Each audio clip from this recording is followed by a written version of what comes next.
La masacre de las bananeras. Los hechos ocurridos en Ciénaga Magdalena la noche del 5 al 6 de diciembre de 1928 pueden ser los más trágicos y sujetos a los caprichos de la ficción de toda la historia americana. Aproximadamente 10.000 empleados de la empresa United Fruit Company estuvieron realizando protestas durante casi un mes antes que se difundiera el rumor de que el gobernador del Magdalena se reuniría con ellos en la estación de tren de Ciénaga. Los manifestantes se sintieron aliviados porque solo habían escuchado amenazas del gobierno conservador y ninguna palabra de aliento por parte de la multinacional, quien utilizaba el sistema de subcontratación.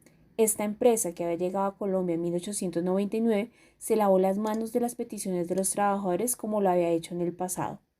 Más que un programa revolucionario, los 9 puntos de la petición reflejaban las escasas leyes laborales vigentes en ese momento. Sin embargo, fueron ignorados, salvo la decisión simbólica de seleccionar 9 como el número oficial de víctimas mortales. Desde el principio del intento de huelga, que se lanzó el 11 de noviembre después de un intento fallido 4 años antes, el clima en la región bananera fue más cálido de lo habitual. Desde el principio hubo estallidos violentos de todas las partes, empleados, agentes de Estados Unidos y Fuerzas Armadas, pero nunca pasaron de aisladas riñas.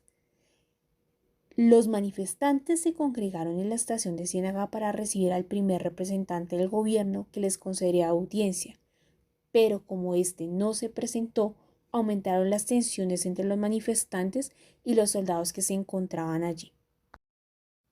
Este hecho radicaba en que la empresa United Fruit Company no quería contratar de manera directa a los trabajadores de las plantaciones. Para ello era más fácil encontrar o subcontratar a través de terceros, ya que en el momento de contratar a un trabajador en una de las cláusulas del convenio laboral se estipulaba que todos los detalles del trabajador serán a cargo del contratista y ni el contratista ni sus empleados serán trabajadores de United Fruit Company. Esta empresa lo único que hacía era utilizar artimañas para evadir las responsabilidades ante la legislación colombiana, porque alegaban que los obreros de las plantaciones no eran trabajadores suyos, sino de un contratista. Por eso se inició todo este evento de la masacre de las bananeras. Los empleados lo que exigían eran que se cumplieran sus derechos. La masacre de las bananeras, en un contexto de desigualdades económicas y sociales y de una fuerte influencia de las empresas multinacionales en la economía de los países latinoamericanos, la UFCO, conocida como la Pulpo, tenía un dominio casi absoluto sobre la producción y exportación de banano en la región, ejerciendo un control desproporcionado sobre las condiciones laborales y económicas de los trabajadores. El desplazamiento forzado se relaciona con este evento en el sentido de que muchos trabajadores de las plantaciones de banano eran en su mayoría campesinos y comunidades locales que, atraídos por la promesa del empleo, se vieron desplazados de sus lugares de origen hacia las plantaciones de la UFCO.